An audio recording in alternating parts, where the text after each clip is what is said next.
जय हिंद। नमस्कार साथियों। आज हम लोग बात करने वाले हैं एक बार फिर से। ये साइंस का पार्ट 2 वीडियो है। ये पार्ट 2 वीडियो से पहले मैंने एक एपिसोड नंबर 1 मैंने पढ़ा दिया है। और क्लास 10 का आपको पता है, क्लास 10 की एमसीक्यू चल रहा है अभी। और ये आपका रासायनिक अभिक्रिया चैप्टर नंबर 1 जो है, उनका आपको एमसीक्यू बताने का प्रयास कर रहा हूँ। और साथ ही साथ आप इस बात को जान लीजिए, क्वेश्चन इससे बाहर कभी नहीं पूछा है, ना कभी पूछेगा। इस बात को भी आप याद रखिएगा। चलिए, आगे बढ़ने से पहले मैं संदीप सर का धन्यवाद देना चाहूँगा, जिन्होंने मुझे पढ़ाने में सहयोग प्राप्त किया और मुझे समर्थन किया। और आगे बढ़ने से पहले मैं आपसे बोलूँगा, यदि आप नए हैं तो आप चैनल को सब्सक्राइब कर दीजिए और एक लाइक अवश्य कर लें। चलिए आगे बढ़ते हैं। क्वेश्चन नंबर 1 कह रहा है, कैल्शियम ऑक्साइड जल के साथ तीव्रता से अभिक्रिया करके बुझे हुए चूने का निर्माण करके अधिक मात्रा में ऊष्मा उत्पन्न करता या किसका उदाहरण है। मतलब कैल्शियम ऑक्साइड जल के साथ तीव्रता से अभिक्रिया करके बुझे हुए चूने का निर्माण करके अधिक मात्रा में ऊष्मा उत्पन्न करता है, यह किसका उदाहरण है। तो ध्यान रखिएगा दोस्त, इसमें आपको ये आपको वियोजन का भी है और साथ ही साथ ये आपका ऊष्माक्षेपी का है। इसलिए इसका परफेक्ट आंसर जो हो जाएगा दोस्त, उपयुक्त में से एक से अधिक इसका सही जवाब हो जाएगा। दोस्त, आप क्वेश्चन को लिखते चलिएगा और याद करते चलिएगा, इससे बाहर क्वेश्चन आपके एग्जाम में नहीं देखने को मिलेगी।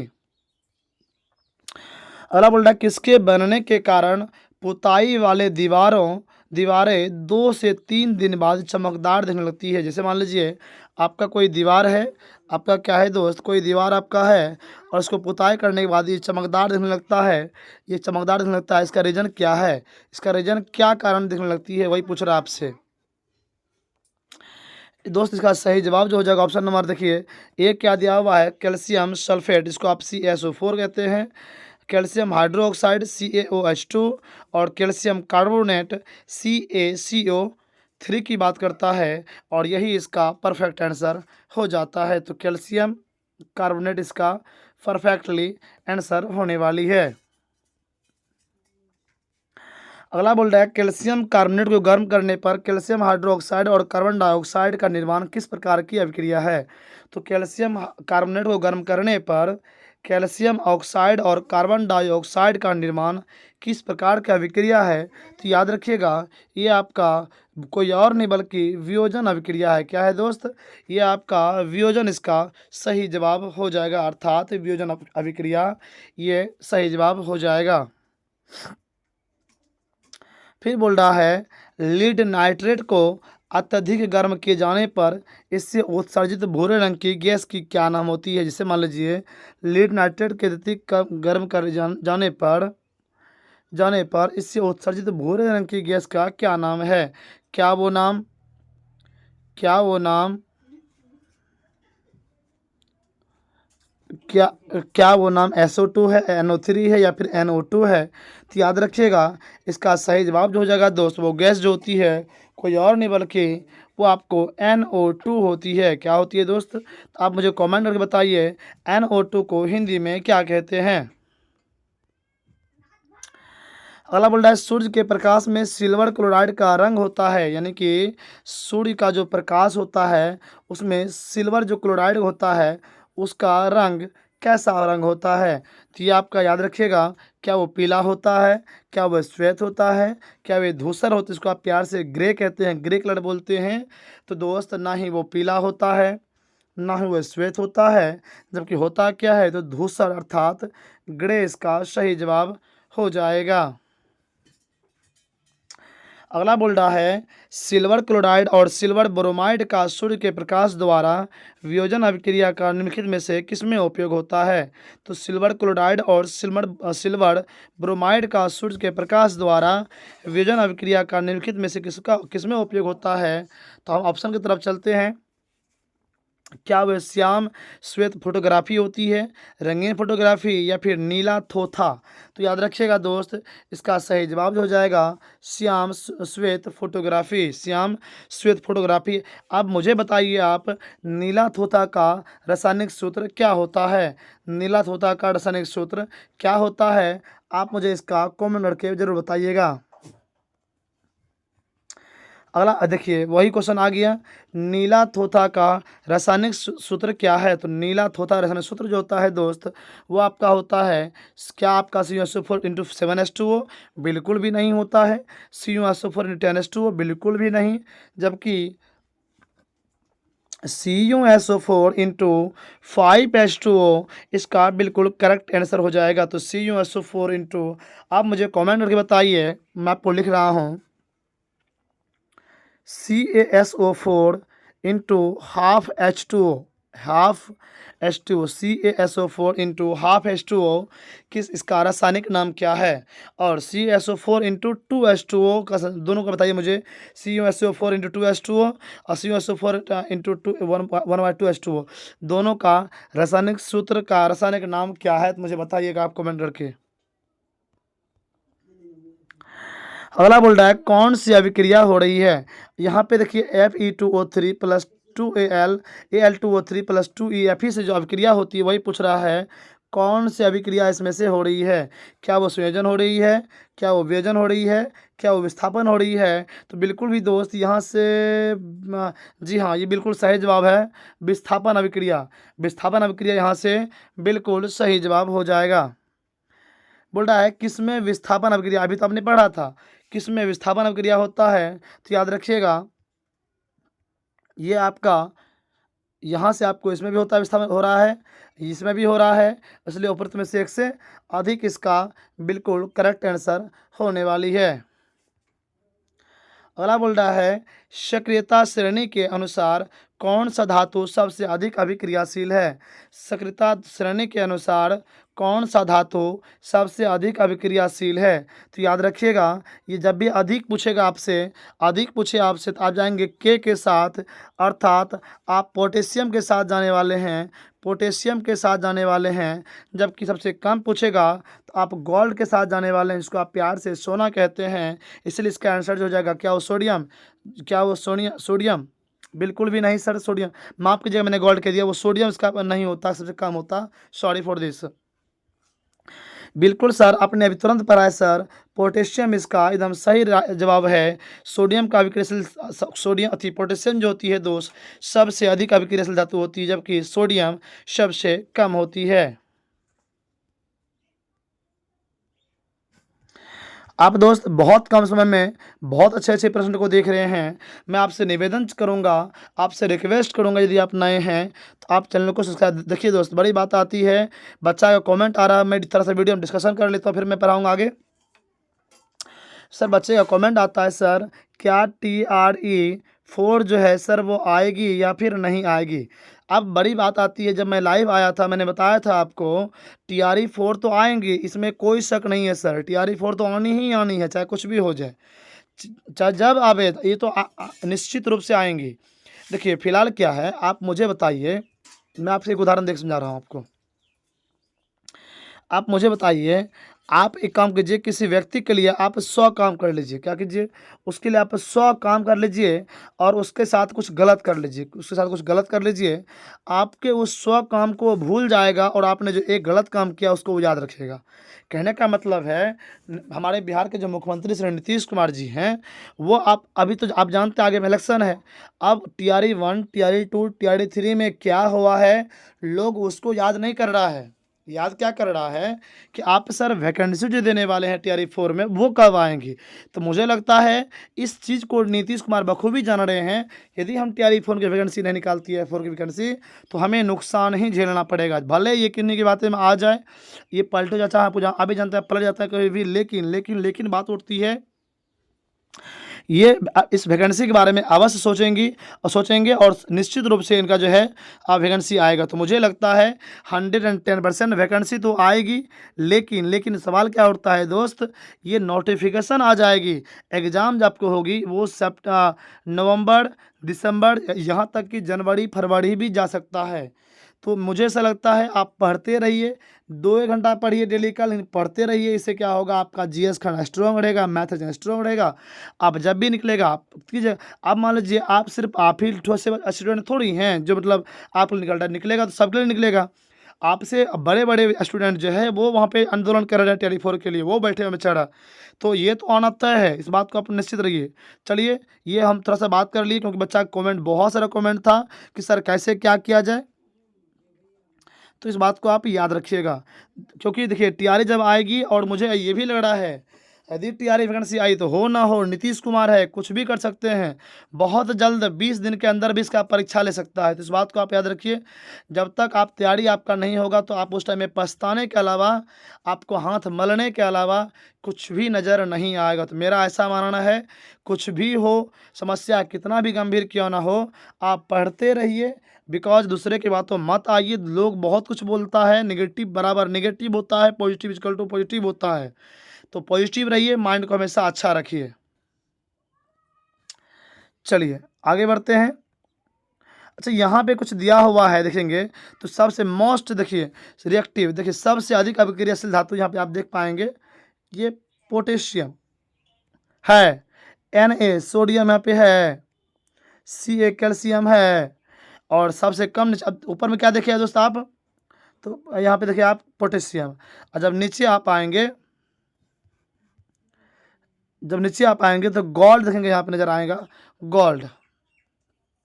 सबसे कम अभिक्रियाशील धातु होती है गोल्ड। क्या होती है दोस्त, हालांकि पोटेशियम से कम सोडियम भी होता है, लेकिन गोल्ड जो होता है वो सबसे कम अभिक्रियाशील धातु होता है। तो कॉपर चूर्ण की सतह पर कॉपर ऑक्साइड की काली परत चढ़ने का कारण क्या है? तो कॉपर चूर्ण की सतह पर कॉपर ऑक्साइड की काली परत चढ़ने का कारण क्या है? तो दोस्त याद रखिएगा, इसका सही आंसर जो हो जाएगा ऑप्शन नंबर बी इसका करेक्ट आंसर हो जाएगा। तो कॉपर का कॉपर ऑक्साइड में उपचयन ऑक्सीडेशन के कारण होता है। तो कॉपर का कॉपर ऑक्साइड में उपचयन ऑक्सीडेशन के कारण होता है, इसलिए ऑप्शन नंबर बी के साथ हम लोग जाएंगे और मेरा बी ही परफेक्ट आंसर होने वाली। मैं आपकी जानकारी के लिए बता दूं, ये क्लास 10 का एनसीईआरटी का एमसीक्यू चल रहा है। इस प्रकार से 10, 9, 8, 7 टोटल का चलेगा। तो आप वीडियो में हमेशा चैनल को सब्सक्राइब कर रखिए। जब भी वीडियो आवे तो अपने मुझे सहायता प्रदान करने के लिए, इतने अच्छे कंटेंट के लिए आप एक लाइक तो कर ही सकते हैं दोस्त। चलिए आगे बढ़ते हैं। बोल रहा है रेडॉक्स अभिक्रिया है। तो ये वाला ऑप्शन, ये क्वेश्चन बहुत बार पूछा, जब भी ये वाला ऑप्शन मिल जाए ना, जहाँ भी मिल जाए, आंख बंद कीजिएगा और एगो आंख खुला रखिएगा गोला भरने के लिए। एगो आंख से गोला भरिए, एक आंख से क्वेश्चन देखिए, एकदम आप सही मारिएगा। देखिए, मतलब CuO+H2, CuO+H2O, ये ऑप्शन जहाँ मिल जाए आपको, ये कुछ नहीं करना है, सॉल्व वगैरह है ही है वो कुछ नहीं करना है, जहाँ ये ऑप्शन मिला रेडॉक्स मारिए। आप 10th क्लास जब बोर्ड परीक्षा हो तो उसमें देखिए, उसमें हर साल प्रीवियस ईयर क्वेश्चन आता है, CuO+H2O, CuH2O, ये प्रश्न जो है हर बार आता है। और ये आपका रेडॉक्स अभिक्रिया होती है। कौन सा अभिक्रिया होती है? तो रेडॉक्स अभिक्रिया होती है। तो चांदी के ऊपर काली परत व तांबे के ऊपर हरी परत चढ़ना किसका उदाहरण है? तो यानी कि चांदी के ऊपर व तांबे के ऊपर हरी परत चढ़ना किसका उदाहरण है? तो दोस्त याद रखिएगा, ये आपका संक्षारण का उदाहरण है। मतलब चांदी जो होता है उसके ऊपर काला पर चढ़ जाता है और तांबे के ऊपर जो हरा पर चढ़ता है, जिसको आप जंग बोलते हैं, वही बोल रहे संक्षारण, जिसको आप जंग बोलते हैं, किसका उदाहरण है? ये कोई और नहीं बल्कि आपका संक्षारण का ही उदाहरण है। इसलिए इसका ऑप्शन नंबर बी सही हो जाएगा। चिप्स की थैली में चिप्स का ऑप्शन ऑक्सीडेशन रोकने के लिए कौन सी गैस प्रयोग लाई जाती है? तो ये तो सभी जानते होंगे। आप जो चिप्स खाते हैं, दुकान से लेकर जो आते हैं चिप्स खाते हैं, उस चिप्स में चिप्स आप देखते होंगे उसका जो लिफाफा होता होगा, वो लिफाफा पूरा पूरा भरा होता होगा, पूरा हवा से फुल होता है। लेकिन जब उसको आप खोलिएगा तो एकदम इतना ठोक हो जाएगा, इतना ठोक, ये सब खत्म हो जाएगा, ये सब जो है ये सब खत्म हो जाएगा आपको, ये सब थोड़ा सा बच जाएगा। तो ये किसके वजह से ऐसा होता है? तो चिप्स के थैली में नाइट्रोजन गैस भरी होती है, जो कि हमारी पृथ्वी पे, हमारे वायुमंडल में सबसे अधिक, अर्थात 78% पाई जाती है। अब मुझे बताइए, तो आप मुझे बताइए, कौन मानव श्वसन के दौरान कौन सी गैस मुक्त करती है? मुझे ऑप्शन बताइएगा, मुझे क्वेश्चन बताइएगा, मानव जो है श्वसन के दौरान कौन सी गैस मुक्त करती है? आप मुझे कमेंट बॉक्स में इसका जवाब दीजिएगा। तो आपने क्या देखा, इसका नाइट्रोजन सूत्र क्या होता है? तो N2 इसका सही। आप मुझे कमेंट ये भी करिएगा कि CO2 हमारे वायुमंडल में कितना परसेंट है? तो CO2 हमारे वायुमंडल में कितना परसेंट है? लेकिन इसका सही जवाब जो हो जाएगा दोस्त, आपका ऑप्शन नंबर सी बिल्कुल करेक्ट आंसर होने वाली है।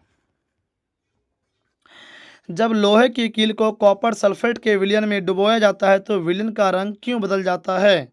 जब लोहे की कील को कॉपर सल्फेट के विलयन में डुबोया जाता है तो विलयन का रंग क्यों बदल जाता है? आप देखेंगे, क्या हो गया? अरे, तो दोस्त याद रखिएगा, इसका सही जवाब जो हो जाएगा दोस्त, आपका लोहा CuSO4 के विलयन से Cu को विस्थापित कर देता है और FeSO4 बना लेता है। क्या करता है, मुझे आप कमेंट करके बताइए, CuSO4 को रासायनिक नाम क्या है? आप मुझे कमेंट करके बताइए कि लोहा CuSO4 के विलयन को Cu को विस्थापित कर देता है, जबकि FeSO4 को यहाँ से बना लेता है। तो मैंने आपसे पूछा CuSO4 का रासायनिक नाम क्या? आप मुझे कमेंट कर सकते हैं। सबसे कम अभिक्रियाशील धातु, देखिए मैंने कुछ देर पहले चर्चा किया था, सबसे कम की बात जब भी करेगा तो आप जाएंगे सोना के साथ, अर्थात जिसको आप प्यार से गोल्ड कहते हैं। वहीं बोलता सबसे अधिक तब आप जाते, यानी कि के मतलब पोटेशियम के साथ, पोटेशियम के साथ मतलब सबसे अधिक पूछेगा आपसे तो आप जाइएगा पोटेशियम के साथ। सबसे कम पूछेगा आपसे, आपको जाना है सोना के साथ। अगला बोल रहा है, एक भूरे रंग का चमकदार तत्व एक्स को वायु की उपस्थिति में गर्म करने पर वह काले रंग का हो जाता है। इस तत्व का क्या नाम है? मतलब एक भूरे रंग का चमकदार तत्व होता है, उसको एक्स मानता, और वायु की उपस्थिति में गर्म करने पर वह काले रंग का हो जाता है। इस तत्व का एक्स का नाम बताइए। तो याद रखिएगा दोस्त, इसका कोई और नहीं बल्कि Cu इसका परफेक्टली आंसर हो जाएगा। आप मुझे कमेंट कीजिए Cu को हिंदी में क्या कहते हैं? Cu को हिंदी में क्या? देखिए दोस्त, जितना चीज़ मैं आपसे पूछ रहा हूँ आप कमेंट कीजिएगा, इससे आपको याद होगा। जो चीज़ भूला होंगे आप, इस अगर नहीं जानते हैं तो आप ये भी लिख दीजिएगा, सर आप बता दीजिए। नहीं तो आप जानते हैं तो प्लीज़ आप कमेंट करिएगा Cu को क्या बोलते हैं। कौन सी ऊष्मा शोषी प्रकरण का उदाहरण है? तो ऊष्मा शोषी की बात कर रहा है, तो याद रखिएगा, क्या ये कार्बन का दहन है? क्या ये कार्बन का दहन है? नहीं सर। अम्ल क्षारक का मिलन है? नहीं सर। तब क्या होगा सर? प्रकाश संश्लेषण इसका बिल्कुल, जी हाँ, प्रकाश संश्लेषण इसका बिल्कुल सही जवाब हो जाएगा। आप मुझे कमेंट कीजिए, अम्ल का स्वाद कैसा होता है और क्षार का स्वाद कैसा होता है? आप मुझे कमेंट कीजिए, सर अम्ल का स्वाद कैसा होता है और क्षार का स्वाद कैसा होता है? अगला बोल रहा है, तेल एवं वसायुक्त खाद्य पदार्थों को नाइट्रोजन से प्रभावित क्यों किया जाता है? तेल एवं वसायुक्त खाद्य पदार्थों को नाइट्रोजन से प्रभावित क्यों किया जाता है? तो ध्यान रखिएगा, उन्हें विकृत गंधता से बचाने, मतलब उन्हें उसमें जो गंदगी फैलती है उनसे उनको बचाने के लिए ही किया जाता है। मतलब इस वाले उसमें कोई गंदा महक आ रही है, उसी गंध को बचाने के लिए इसका प्रयोग किया जाता है। बोला चूना पत्थर का रासायनिक सूत्र क्या है? तो चूना पत्थर का रासायनिक सूत्र आप भी जानते हैं दोस्त, CaCO3 इसका परफेक्टली आंसर है। आप मुझे बताएंगे कमेंट करके इसका जो है क्या बोलते हैं, इसका जो है रासायनिक नाम क्या है? CaCO3 का रासायनिक नाम क्या? आप मुझे ये भी कह सकते हैं, इसका और भी इसका नाम होता है, तो उसे क्या बोलते हैं? तो इस बात को आप याद रखिएगा। आप मुझे ये यदि आपने कुछ देर पहले से पढ़ा है, यदि आपने पूरा वीडियो वॉच किया है तो आप मुझे बताइए CAO को क्या कहते हैं। तो CAO को भी क्या कहते हैं, मुझे ये भी कमेंट कर सकते हैं।